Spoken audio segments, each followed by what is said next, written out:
नमस्कार दोस्तों, जीविका मंत्रा में आपका स्वागत है। आत्मा न तो कभी जन्म लेती है, ना ही कभी मरती है, ना ही एक बार अस्तित्व में आने के बाद कभी समाप्त होती है। आत्मा अजन्मा, शाश्वत, अमर और अजर है। शरीर के नष्ट हो जाने पर भी वह नष्ट नहीं होती। हरे कृष्णा, आत्मा शाश्वत प्रकृति है जो सदा विद्यमान है और जन्म मृत्यु के परे है। इसलिए यह 6 प्रकार के परिवर्तनों से रहित है: अस्तित्व, जन्म, बढ़ना, घटना, क्षय और नष्ट। यह शरीर के परिवर्तन है, स्वयं के नहीं। जिसे हम मृत्यु कहते हैं वह केवल शरीर का विनाश है, लेकिन अमर आत्मा सभी शारीरिक परिवर्तनों से अप्रभावित रहती है। श्रीमद् भागवत गीता में भगवान श्री कृष्ण कहते हैं कि आत्मा अविकारी है, अर्थात जिसमें विकार नहीं है।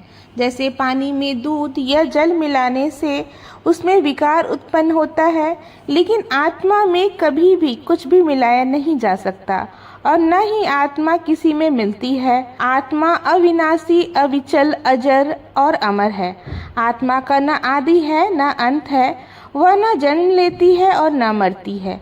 केवल पुराने शरीर को त्याग कर नई शरीर धारण करती है और शरीर त्यागने पर वही आत्मा भूआत्मा, जीवात्मा या सूक्ष्म आत्मा कहलाती है और इसी भूआत्मा को पितृ कहते हैं। मरने के बाद आत्मा की कर्म गति के अनुसार हमें ब्रह्मलोक, देवलोक, पितृलोक या नरक लोक में जाना पड़ता है। पितृलोक में भी पूर्ण आत्मा ही पहुंचती है। वहां वे अपने पितरों के साथ सुखपूर्वक समय व्यतीत कर पूरा जन्म लेती है और यही कथन श्रीमद् भागवत गीता में 8वें अध्याय में भी कहा गया है। जगत में 2 प्रकार के शुक्ल और कृष्ण यानी देवान और पितृयान मार्ग हैं, जिसमें एक द्वार गया हुआ है जिससे वापस नहीं लौटना पड़ता और यह परम गति को प्राप्त होता है, और दूसरे के द्वारा मरा हुआ वापस आता है अर्थात जन्म मृत्यु को प्राप्त होता है। ब्रह्म पुराण के अनुसार पितरों का निवास चंद्र के उद्गम भाग में माना जाता है।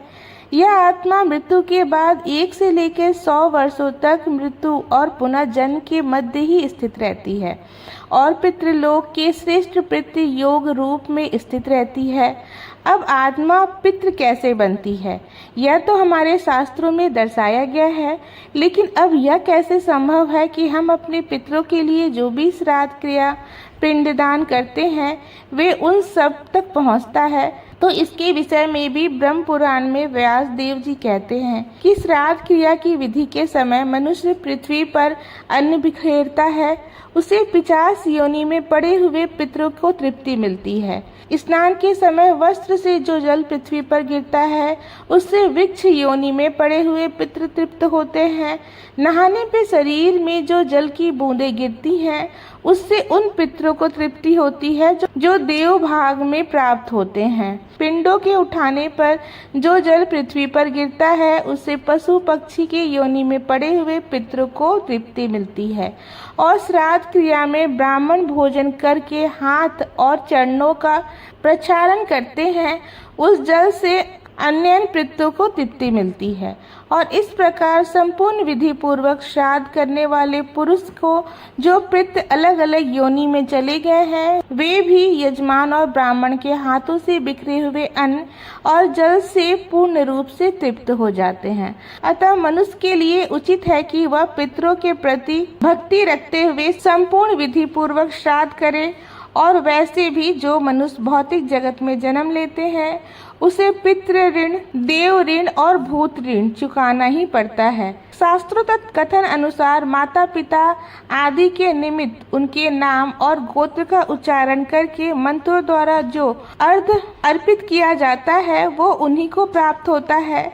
यदि उनके कर्मों के अनुसार उनको देव योनि प्राप्त होती है तो वह अमृत रूप में उनको प्राप्त होता है। गंधर्व लोक प्राप्त होता है तो वह भोग रूप में, और यक्ष लोक में पेय रूप में, दानव योनि में मांस के रूप में, प्रेत योनि में रुधिर के रूप में और मनुष्य योनि में अन्न आदि के रूप में वे उन्हें उपलब्ध होता है। इस प्रकार हम जो भी श्राद्ध क्रिया करते हैं उससे हमारे पितृ हमसे सदैव प्रसन्न और संतुष्ट रहते हैं और उनका आशीर्वाद हमें सदैव प्राप्त होता है। इसी बात का प्रमाण हमें गरुड़ पुराण में मिलता है। समय अनुसार श्राद्ध करने से कुल में कोई दुखी नहीं रहता। पितरों की पूजा करके मनुष्य आयु, पुत्र, यश, स्वर्ग, कीर्ति, पुष्टि, बल, श्री, पशु, सुख और धन्य धान प्राप्त करता है। देव कार्यों से भी पितृकार विशेष महत्वपूर्ण माना गया है। देवताओं से पहले पितरों को प्रसन्न करना अधिक कल्याणकारी है और वैसे भी मनुष्यों की सबसे बड़ी संपदा आशीर्वाद होता है और पूर्वजों के लिए यह कार्य करके हम वही आशीर्वाद प्राप्त करते हैं। इसलिए भी श्राद्ध क्रिया हमें करनी चाहिए। पितृपक्ष हमारे पितरों के प्रति पितृ ऋण चुकाकर उनके प्रति अपनी कृतज्ञता व्यक्त करने का समय है। रामायण काल में प्रभु श्री रामचंद्र ने भी वनवास के दौरान अपने पिता दशरथ महाराज के लिए श्राद्ध किया था।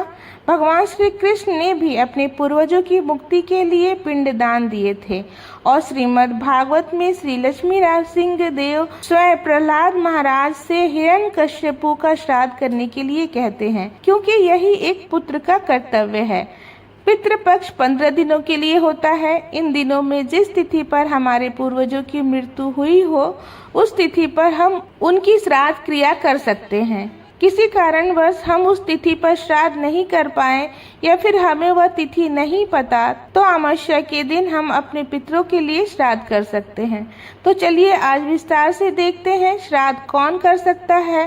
श्राद्ध कम करने के अधिकार पुत्र, पौत्र, प्रपौत्र, भाई के संतान अथवा 7 पीढ़ियों में भी कोई पुत्र है वह भी श्राद्ध क्रिया कर सकते हैं। यानी पिता, पितामह, प्रपितामह, इन तीनों पुरुषों को पिंड का अधिकारी समझना चाहिए।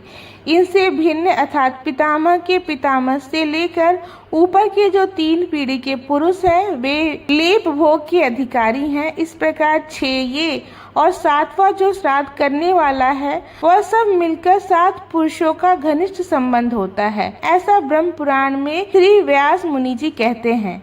यानी कि 7वीं पीढ़ी का पुत्र भी अपने सभी पूर्वजों के लिए पिंडदान या श्राद्ध क्रिया कर सकता है। इससे पूर्वजों में जो भी नरक के निवास करते हैं, जो पशु पक्षी के योनि में हैं, जो भूत आदि के रूप में स्थित हैं, वे सभी को विधि पूर्वक श्राद्ध करने वाला व्यक्ति तृप्त कर सकता है।